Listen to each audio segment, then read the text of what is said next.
Magician যে ব্যক্তি black magic করে মানুষের ক্ষতি করে, ইসলামী শরিয়ার দৃষ্টিকোণ থেকে সবচাইতে জঘন্য শাস্তির মুখোমুখি সে ব্যক্তি হবে, মৃত্যুদণ্ডের শাস্তি ইসলামী আদালত তাকে দিবে। এটাই হলো ইসলামী শরিয়ার বিধান। এত জঘন্য অপরাধ।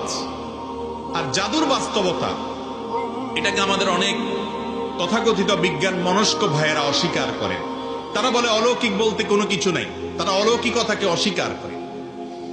আমার মনে হয় এই একটা পয়েন্টে যদি একজন মানুষ নির্মোহভাবে নিরপেক্ষভাবে একটু যাচাই করার চেষ্টা করেন যে আসলে জাদু বলতে কোনো কিছু আছে কিনা, বা জেনে ধরা রোগী বা জিনের উপদ্রব বলতে কোনো কিছু আছে কিনা, একটু যদি অনুসন্ধান করা হয় এবং সেটা যদি ইনসাফের সাথে করা হয়, নির্মোহভাবে করা হয়, আমার তো মনে হয় এই যুগে আল্লাহর কোরআনের প্রতি ঈমান আনার জন্য আর কিছু দরকার নাই, এই একটা পয়েন্টই যথেষ্ট।